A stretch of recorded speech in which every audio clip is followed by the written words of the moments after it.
Hi students, good morning. आज हम करने वाले हैं क्लास 10th का पॉलिटी यानी कि सिविक्स लेसन 1, जिसका नाम है पावर शेयरिंग। ठीक है, ये लेसन जो है पावर शेयरिंग पर आधारित है। क्योंकि कोई भी कंट्री जो होता है गवर्न करना है, अगर पावर को एक हैंड में एक व्यक्ति के पास रखा जाए तो कन्फ्लिक्ट होने के चांसेस ज़्यादा रहते हैं, और वो पावर भी और या फिर कंट्री भी बढ़िया अच्छे तरीके से राइट मैनर में वो रूल्ड नहीं हो पाता है। ठीक है, तो पावर शेयरिंग की ज़रूरत क्यों पड़ती है, कैसे होती है, हम इसको पढ़ेंगे इस लेसन में। लेकिन आपसे एक रिक्वेस्ट है कि पढ़ने के साथ साथ आप जो टॉपिक पढ़ रहे हैं उसका नोट्स भी बनाते चलेंगे तो आपको बाद में अच्छा रहेगा। ठीक है, देखते हैं इसे कंटेंट को। पहले ओवरव्यू देख लेते हैं कि पावर शेयरिंग की ज़रूरत क्यों पड़ती है, कब पड़ती है और इसकी क्या फ़ायदे हैं। ओके, तो देखते हैं यहाँ पर हम with this chapter we resume the tour of democracy that we started in last year। हमने क्लास 9th के सिविक्स से ही यानी कि पॉलिटिक्स से ही डेमोक्रेसी के बारे में पढ़ते चले आ रहे हैं कि डेमोक्रेसी के क्या मतलब उसका मीनिंग है, इससे क्या बेनिफिट्स है, तो हम देखेंगे उसके बारे में। We noted last year that in democracy all power does not rest इधर with in any one organ of the state. हम देखें पिछले क्लासों में कि जो डेमोक्रेसी का पावर होता है वो किसी एक व्यक्ति या एक संस्था के हाथ में नहीं होता है। An intelligent sharing of the power among legislature, executive and judiciary, यानी कि एक अच्छे डेमोक्रेटिक कंट्री की बात करें तो वो पावर शेयरिंग जो है हम देखा कि 3 लेवल पर लेजिस्लेचर, एग्जीक्यूटिव एंड जुडिशरी यानी कि विधायिका, कार्यपालिका और न्यायपालिका में बटा होता है। Is very important to the design of a democracy. किसी कंट्री में अगर डेमोक्रेटिक कंट्री है तो वहाँ पर पावर को इन 3 लेवल पर डिवाइड किया जाता है। In this and next 2 chapter we carry this idea of power sharing forward, यानी कि हम इस लेसन में और अगले लेसन में पावर शेयरिंग के बारे में हम जानने का प्रयास करेंगे। We start with 2 stories from Belgium and Sri Lanka. हम यहाँ स्टार्टिंग में 2 देशों की कहानी को समझने का प्रयास करेंगे, बेल्जियम और श्रीलंका के माध्यम से, कि वहाँ किस तरह की पावर शेयरिंग है। Both these stories are about how democracy handle demands of power sharing.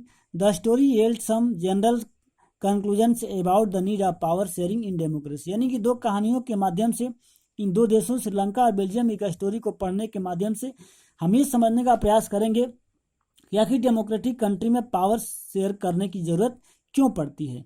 This allow us to discuss various forms of power sharing that will be taken up in the following 2 chapter, यानी कि हम यहाँ देखने का प्रयास करेंगे कई अलग अलग इसके पहलू पर हम विचार करेंगे कि पावर शेयरिंग आखिर क्यों लिया गया, हम इसको फायदे क्या हैं। चलते हैं पहले हम बेल्जियम के पास, देखते हैं बेल्जियम एंड श्रीलंका का एग्जाम्पल पढ़ते हैं। Belgium is a small country in Europe, ये यूरोपियन कंट्री का एक छोटा सा कंट्री है। Smaller in area than the state of Haryana, इसकी एरिया जो है हमारे राज्य हरियाणा से भी कम है। It has border with the Netherland, France and Germany, इसका जो बाउंड्री है नीदरलैंड, फ्रांस और जर्मनी से मिलती है। It has population of little over 1 crore, इसका जनसंख्या जो है 1 करोड़ से भी जो है लगभग है। ठीक है, about half the population of Haryana, जो हमारे स्टेट का जो हरियाणा है उससे आधा लगभग वहाँ की जनसंख्या है। The ethnic composition of this small country is very complex. Ethnic composition जैसे हमारे कंट्री में क्या होता है, लैंग्वेस्टिक के आधार पर, धर्म के आधार पर, जात के आधार पर जो अलग अलग जातियाँ हैं, अलग अलग ग्रुप्स हैं, उसी प्रकार वहाँ पर एथनिक कंपोजिशन बोलते हैं लैंग्वेज के अकॉर्डिंग या फिर रिलीजन के अकॉर्डिंग। ठीक है, उस वैसे ग्रुप को बोलते हैं एथनिक ग्रुप या एथनिक कंपोजिशन। तो यहाँ छोटे से कंट्री में बहुत ही जटिल है। देखने का प्रयास करें कैसा है। Of the country total population, country के टोटल पॉपुलेशन का जितना है उसका लगभग 59 यानी कि 60% जो है वो कहाँ रहते हैं, फ्लेमिश रीजन में रहते हैं, और वो क्या बोलते हैं, डच भाषा को यूज करते हैं। ध्यान समझना होगा यहाँ पर क्वेश्चन को समझने के लिए, क्योंकि जो 59% यानी कि 60% जो जनसंख्या है बेल्जियम की वो फ्लेमिश रीजन में रहते हैं और डच बोलते हैं, जबकि 40% जो पॉपुलेशन जो है वो वेलोनिया रीजन में रहता है और क्या बोलते हैं, वो फ्रेंच बोलते हैं। बाकी 1% जो है आपको वेलनिश स्पीकिंग जर्मन्स है। ठीक है, आप देख रहे हैं कि यहाँ पर 3 ग्रुप के हैं लेकिन मेजर दो हैं, एक जो है आपको फ्लेमिश रीजन में जो डच बोलते हैं, और दूसरा 40% जो है वलोनिया रीजन में जो फ्रेंच बोलते हैं। ठीक है, अब देखते हैं कि इन द कैपिटल सिटी, जैसे हमारे कंट्री का कैपिटल जो है दिल्ली है, उसी प्रकार यहाँ पर बेल्जियम का जो कैपिटल है ब्रुसेल्स, वहाँ 80% लोग जो है फ्रेंच बोलने वाले हैं, जबकि 20% जो है डच स्पीकिंग है। अभी आपने देखा तो यहाँ पर किस तरह से एथनिक ग्रुप्स है और किस तरह से लैंग्विस्टिक यहाँ पर डाइवर्सिटी है। द मेजॉरिटी, नेक्स्ट थोड़ा सा आगे कर देते हैं हम। The minority French speaking community was relatively rich and powerful. हम कहते हैं कि जो फ्रेंच स्पीकिंग कम्युनिटी है वो लगभग क्या है, वो मतलब काफ़ी रिच हैं और शक्तिशाली भी हैं। This was resented by the Dutch speaking community who got the benefit of economic development. जो आपकी फ्रेंच डच स्पीकिंग जो वो है, वो इकोनॉमिक डेवलपमेंट और अदर डेवलपमेंट जैसे एजुकेशनल डेवलपमेंट का अधिक वहाँ पर प्रचार प्रसार, मतलब ये डेवलपमेंट हुआ है बाद में चल करके। देखते हैं this tension between the Dutch speaking and French speaking communities during the 1950 and 1960। तो यहाँ पर देख रहे हैं कि दो प्रकार के भाषाओं को बोलने वाले लोग हैं और इतनी माइनॉरिटी मेजॉरिटी में है कि कभी भी वहाँ पर दोनों भाषाओं के बोलने वाले लोगों में कन्फ्लिक्ट हो सकता है, और ये हुआ भी है 1950-1960 के बीच में। The tension between the two communities was more acute in Brussels. जैसे बताया मैंने, ब्रुसेल्स जो है यहाँ पर इसकी कैपिटल्स है बेल्जियम की, तो वहाँ पर जो ये टेंशन जो है और ज़्यादा बढ़ गया था, क्योंकि यहाँ पर जो कुछ डिफरेंस है। Brussels represented a special problem, the Dutch speaking people constituted a majority in the country but a minority in the capital. देखा कि आपने जो कैपिटल है, ये डच स्पीकिंग जो पूरे कंट्री में तो ओवरऑल है 60% है, आप देखना यहाँ पर 60% है, बट जो कैपिटल शहर है वहाँ के ब्रुसेल्स, वहाँ पर क्या है, ये माइनॉरिटी पावर में है। आपने देखा अब यहाँ पर कितना है, 20%। ठीक है, तो 20% आप देख रहे हैं कैपिटल में है और बाकी 80% क्या है, वो है। तो अब ये देख रहे हैं कि यहाँ पर हम समझने का प्रयास करेंगे एक मैप के माध्यम से, कि मैप में आप देख लीजिए, यहाँ पर एक मैप दिया गया है बेल्जियम का, जो समझाने का प्रयास किया गया है वहाँ के एथनिक ग्रुप्स के। तो आप देख रहे हैं कि जो ये रेड कलर का है, ये जो वेलोनिया, ये फ्रेंच स्पीकिंग जो एरिया आप देख रहे हैं कि सबसे अधिक क्या है, फ्रेंच स्पीकिंग जो है आपके लोग हैं यहाँ पर हैं। ठीक है, जो रेड कलर का है। फिर आपको दिया जो येलो कलर दिया है वो डच स्पीकिंग है, जो ये एरिया दिया हुआ है बेल्जियम का, यहाँ पर डच बोलने वाले लोग रहते हैं।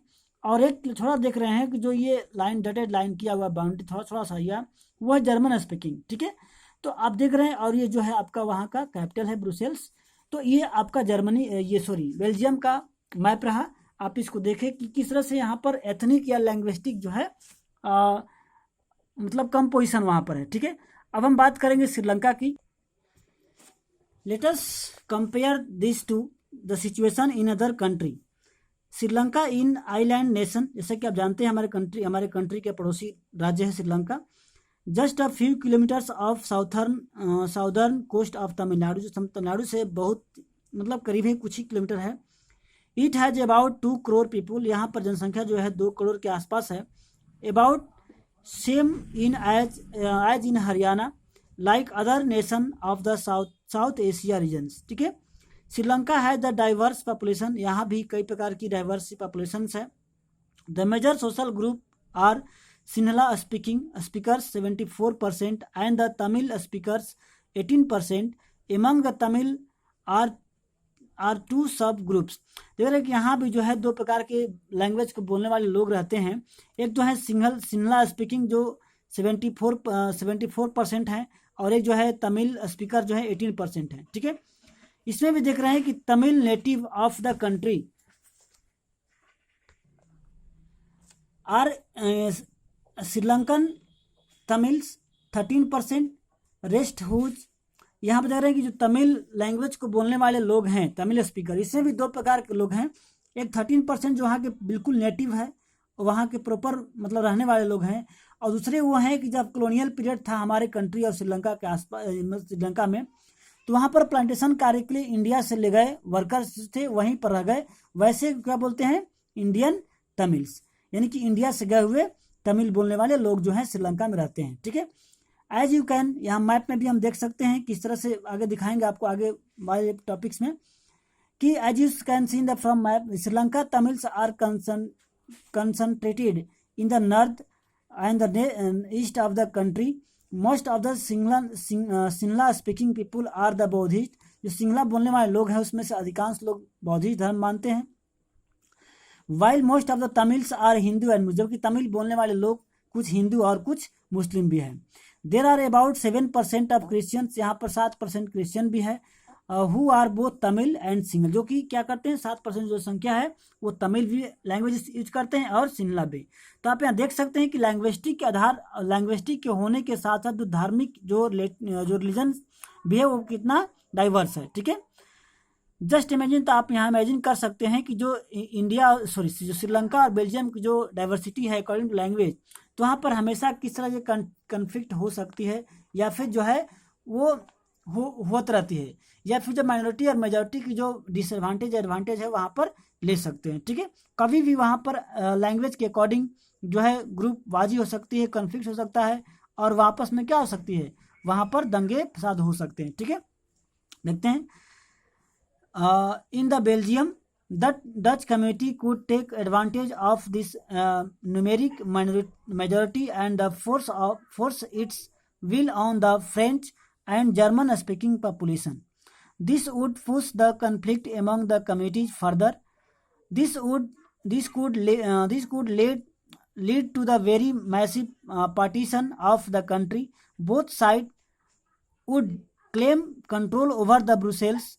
यहाँ देख रहे हैं बेल्जियम के बारे में हो रही है कि दोनों जो लैंग्वेज स्पीकिंग है, अगर दोनों मेजॉरिटी में जो है वो चाहे तो कभी भी कन्फ्लिक्ट कर सकता है, और चाहे वो ब्रुसेल्स से अपना कंट्रोल जमा सकता है.